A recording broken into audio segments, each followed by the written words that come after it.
Praise the Lord, shalom to everyone.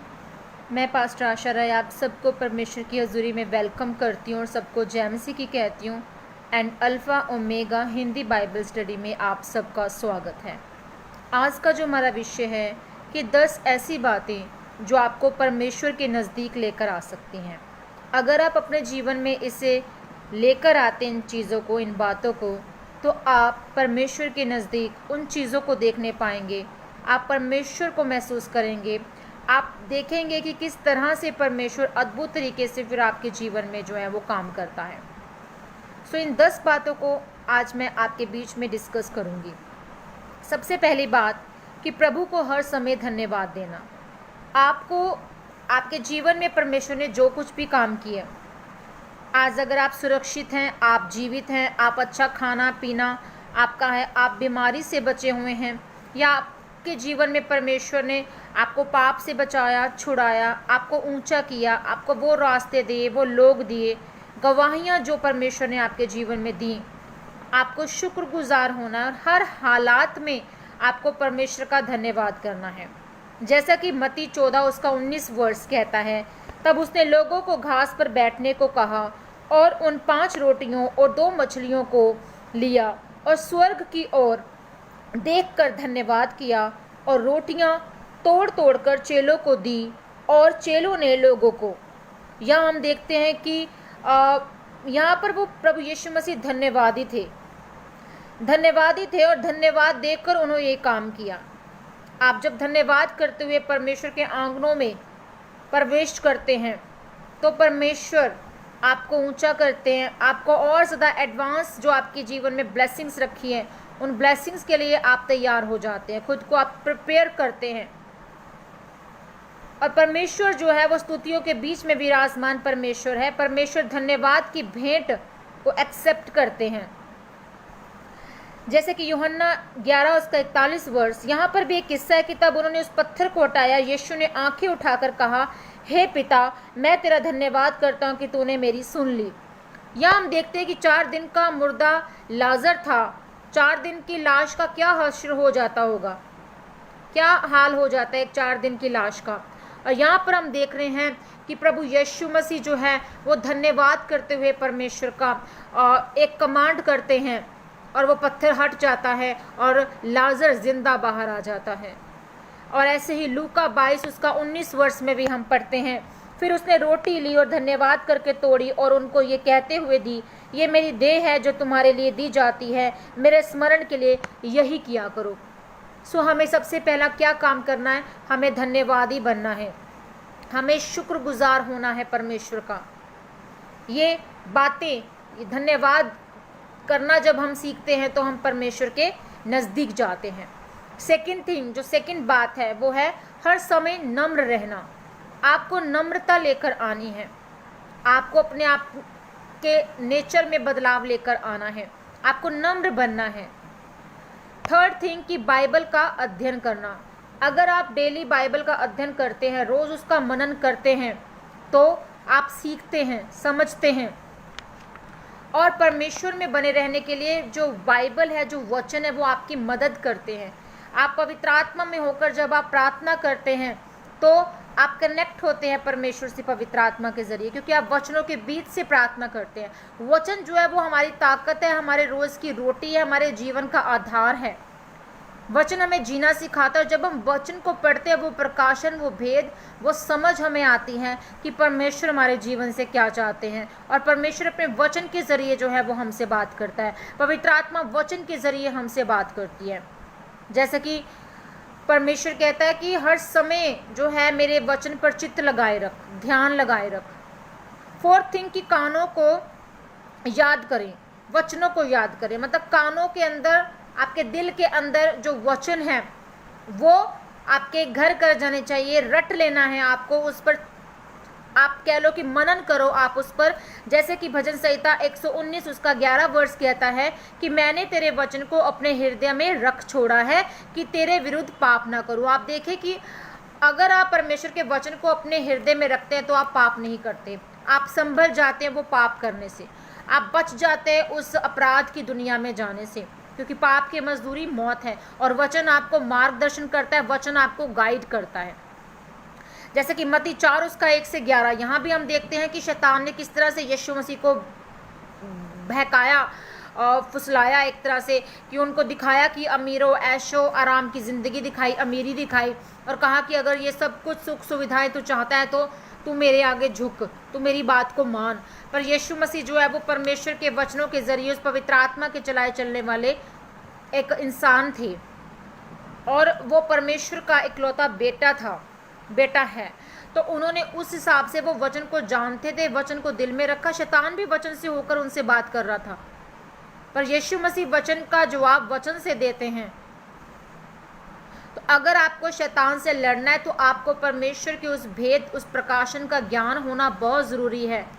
अगर आज आप बीमारियों से, पाप से बचना चाहते हैं तो आपको वचन परमेश्वर का जो है उस पर ध्यान देना ज़रूरी है, उसको याद करना, उसको रट लेना, उसको दिल में रख लेना बहुत ज़रूरी है, ताकि आप पाप से बचे रहें। 5th थिंग है एक दूसरे की सेवा करना। यीशु मसीह अपनी सेवा करवाने के लिए नहीं आए थे। यीशु मसीह हमारे बीच में आए ताकि हम सीख सके कि हमें सेवा करनी है एक दूसरे की। अपने आप को ऊंचा नहीं आपको बनाना, अपने आप को आपको हलीम करना है, नीचा बनाना है, और आपको एक दूसरे की सेवा भाव ये दिल में ज़रूर होना चाहिए। किसी की सेवा, अपनी सेवा करवाने के लिए आप इस दुनिया में नहीं आए, आप एक दूसरे की सेवा करें। 6th थिंग कि हम प्रार्थना करने वाले बने। अगर आप प्रार्थना करेंगे तो वचन जिसको आप रोज़ पढ़ते हैं, जिस पर मनन करते हैं, जिसको रट लिया है, वो वचन आपके जीवन में फिर काम करेगा। आप प्रार्थना करेंगे, वो बातें पूरी होंगी। आप प्रार्थना करेंगे, पवित्र आत्मा आपको गाइड करना शुरू करेगा। अगर पवित्र आत्मा आपके ऊपर, आपके पास नहीं है, दैट मीन्स कि आप प्रार्थना करने वाले जन नहीं हैं। अगर आप प्रार्थना कर रहे हैं तो पवित्र आत्मा ज़रूर आपसे बात करेगा। आप प्रार्थना करने वाले अगर जन हैं, एक शख्स हैं, तो आप परमेश्वर से उन बातों को जानने पाएंगे जिसका उत्तर आपको नहीं मिल रहा है। तो आपकी तमाम बातों का सलूशन प्रार्थना करना है। अगर आप वचन पढ़ते हैं तो आपको प्रार्थना करना भी ज़रूरी है। जैसे कि एक गाड़ी में बिना डीजल या पेट्रोल के वो किसी काम के नहीं है, इस तरह से प्रार्थना के बिना आप कुछ नहीं, आप खाली हैं। 7th थिंग कि हम स्वयं के लिए मरें। अपने आप में मरना, सेल्फ डेथ। खुद में जब आप मर जाते हैं, आप परमेश्वर के उस क्रूस को उठाने के काबिल बनते हैं। रोज़ अपना क्रूस लिए प्रभु यीशु मसीह ने कहा कि मेरे पीछे चल। आपको रोज़ प्रभु के पीछे चलना है। आपको रोज़ मनन करना है कि परमेश्वर क्या आपके जीवन से चाहते हैं। अपने आप को मारने का मतलब है कि वचन की परवाह करनी, पाप से खुद को दूर रखना। तूफान आए, बीमारी आए, कर्जा आए, कुछ भी प्रॉब्लम आ जाए, आपको शांति में, उस पीस में परमेश्वर की रहना है, और तब आप खुद को मारते हैं। जैसे कि यूसुफ, उसने पोतीफर की पत्नी के साथ व्यभिचार नहीं किया, वो परमेश्वर के वचन पर चला, वो प्रार्थना करने वाला जन था। डैनियल 3 टाइम प्रार्थना करता था। दाऊद 7 बार परमेश्वर की हजूरी में जाता था।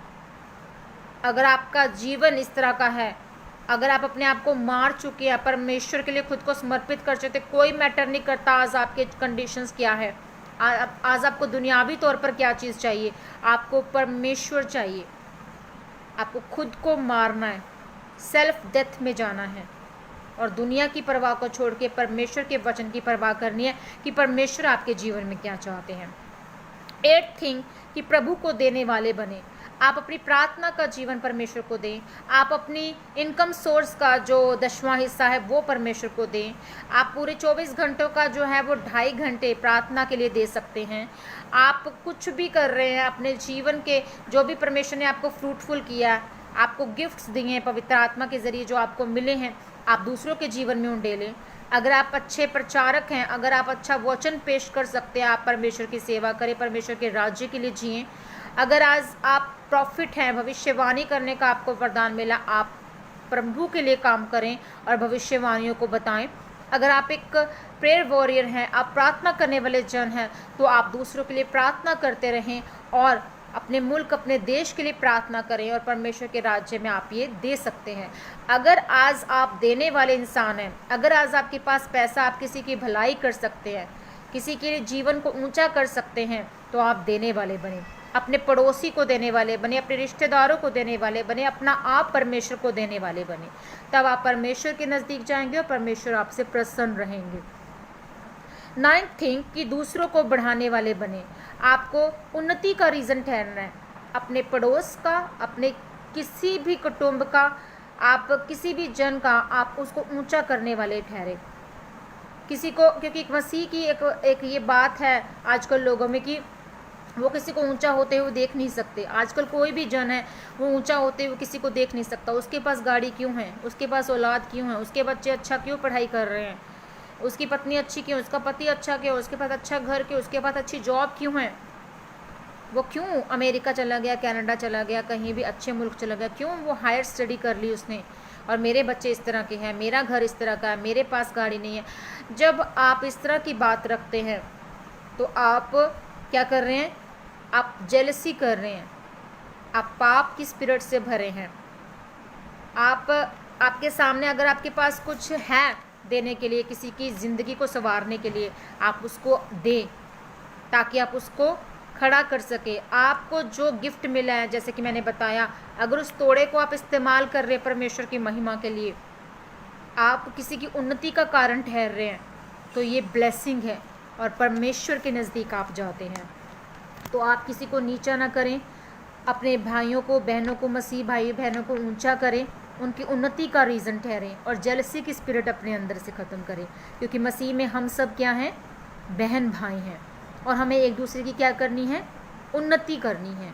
उन्नति के लिए सोचना है, अपने देश के बारे में सोचना, अपने लोगों के बारे में सोचना, अपने कुटुंब, अपने रिश्तेदार, अपने नेबर्स के बारे में सोचना हमें। 10वीं चीज़ जो 10th बात है, अपनी गलतियों को स्वीकारें। अगर आज अपनी गलतियों को आप स्वीकार करते हैं, हो सकता है आपने अपने माँ बाप का दिल दुखाया हो सकता है आपने अपने बहन भाइयों का दिल दुखाया हो सकता है आपने अपने पड़ोसी का दिल दुखाया हो सकता है आपने कोई गलती और पाप किया है। आप उसको जिस दिन ही आप उस गलती का पश्चाताप करते हैं, रिपेंट करते हैं, खुद को आप एक्सेप्ट करते हैं कि हाँ मैंने ये गलती की, उस गलती को आप परमेश्वर के आगे स्वीकारें और उसे दोबारा न करें, तो परमेश्वर आपके नज़दीक आएंगे। सो हमने सीखा कि ये 10 बातें आपको परमेश्वर के नज़दीक ला सकती हैं। अब डिसाइड आपको करना है कि आपके अंदर कौन सी चीज़ की कमी है, कौन सी बात की कमी है इन 10 में से 10। अगर 10 की 10 हैं तो आप काबिल और ब्लेस क्रिश्चियन हैं, ब्लेस मसीह हैं आप। सो अपने आप को बदलें, चेंज करें। अगर ये बातें नहीं हैं तो आप परमेश्वर के नज़दीक जाना चाहते हैं कि परमेश्वर आपके जीवन में वो तमाम काम करे, आपके जीवन को बदले और स्वर्ग की मिरास आपकी हो, और यीशु मसीह जब आए तो हम उनके साथ जाने पाएँ। सो अपने आप को चेंज करें, इस काबिल बनाएं कि परमेश्वर के साथ हम जाने पाएँ। खुदा आप सबको आशीष और बरकत दे। God bless you all. जय मसीह की।